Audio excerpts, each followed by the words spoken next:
Benvinguts a la secció d'art. En aquesta secció parlarem sobre obres interessants que han generat debats entre persones.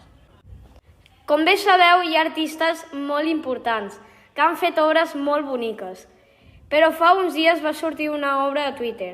Aquesta meravellosa obra és una llauna que li han posat el nom de merda d'artista. Aquesta llauna està enganxada a un paper boca avall, però no se sap amb seguretat el que té a dins. Però molta gent pensa que el que hi ha a dins és un guix. I vosaltres, què en penseu? També, els nens de tercer ens han preparat una exposició molt bonica, però encara no sabem sobre què és. Voleu saber sobre què és?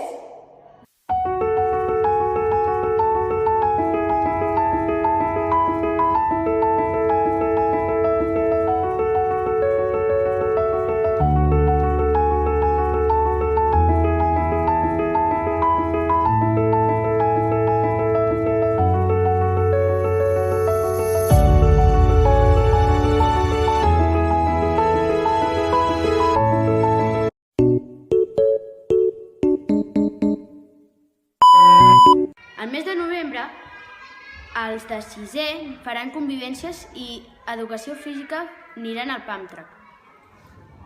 L'1 de desembre, els de cinquè i sisè aniran d'excursió als aiguamolls de l'Empordà. El quart estan fent el projecte de Càritas. Els alumnes de tercer van a fer un curs de cuina i faran un projecte dels esmorzars saludables amb totes les cuineres de Sara. Els alumnes de quart empadrinaran els alumnes de primer, els ajudaran a llegir millor, a fer més bona lletra i ajudar-los a les activitats de llengua. Els alumnes de sisè van escriure un poema. El poema parla d'on vols escriure aquell nom, el nom de la llibertat. I ara us el llegirem. Quan faig els deures de l'escola, quan no puc escoltar la música que vull, escric el teu nom. A la pell dels animals maltractats, a la roba de les persones que viuen al carrer, escric el teu nom. Dins els trens i els avions caòtics de Brasil, on hi ha gent dolenta, escric el teu nom. En les discussions entre els germans, quan m'enfado amb el meu germà, escric el teu nom. En cada baralla i crit i les crítiques escric el teu nom. En cada rebuig i en cada crueltat de l'abús sexual escric el teu nom. Quan no ens deixen fer el que volem, quan no veiem la llum o la foscor, escric el teu nom. En la bellesa de la natura, en els boscos tenebrosos, escric el teu nom. Quan flueix el mar i el mateix mal de plàstic, escric el teu nom. L'estil propi de cadascú i en les idees de tota la gent, escric el teu nom. En els números plens d'ocells i de contaminació, escric el teu nom. Les persones, en cada lloc que hi ha guerra, escric el teu nom. Els cadàvers que deixa la guerra, els edificis destruïts per les bombes, escric el teu nom. Camins de foscor per on passen els exiliats, en totes les cases enderrocades, escric el teu nom. On viu la gent de pell fosca, en els llocs on la gent passa gana, escric el teu nom. Entre guerres i tristeses, quan no escoltem el que ens envolta, escric el teu nom. Entre les paraules lletges dels amics i entre totes les persones que passen bullying, escric el teu nom. Al món, als hospitals i a les cases, en les cendres dels avantpassats, escric el teu nom. A tot arreu, a totes les guerres, escric el teu nom. Ara us explicarem com es va crear el poema. El poema es va crear de la manera següent. Les mestres ens van donar un pòssit a cada un i teníem d'escriure un vers d'un poema i després ho van ajuntar tots i van crear el poema final.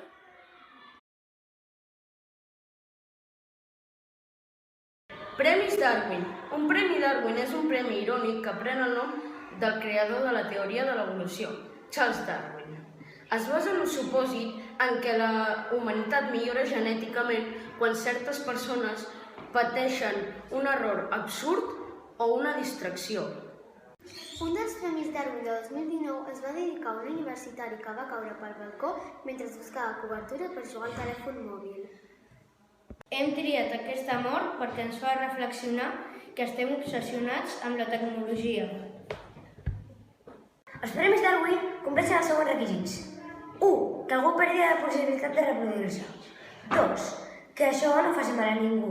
Vol dir que no tiris una bomba. 3. Tenir gràcia. La idea és que sigui divertit. 4. Estar en plena capacitats mentals. 5. Ser verificable. Que tingui fonts fiables. I res del que veieu als premis Darwin no ho feu ni a casa ni enlloc.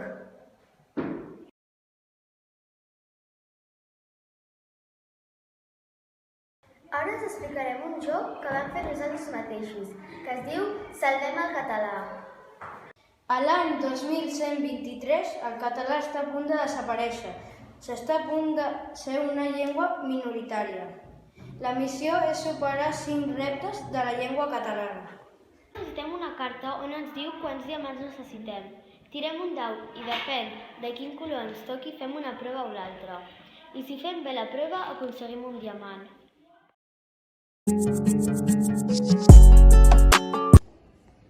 Hola, avui us presentem les fake news.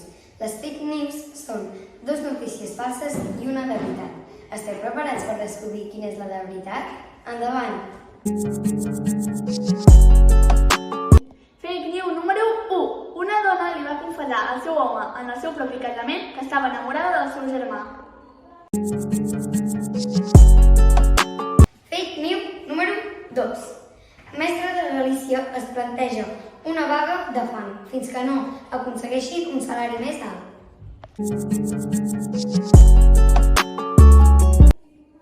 Fake news número 2.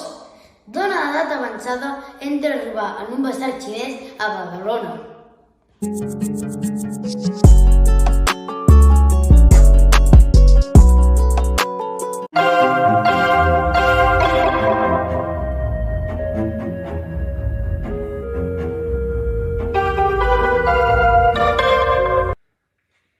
El 15 de febrer de 1564 va néixer Galileu Galilei. Ara som aquí per acomiadar-nos d'ell.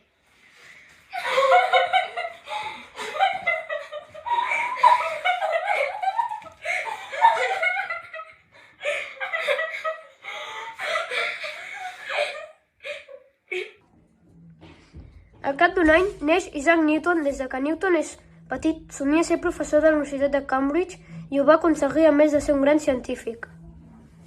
A veure qui sap els elements de la taula periòdica. Jo ho sé, senyor Newton. Senyor Newton, hi ha l'alcàlins... Això no anava per tu, senyoreta Granger, sinó per als altres. Aviam, senyoreta Weasley. Que no me'n recordo, professor Newton. No passa res, ja t'ho ensenyaré.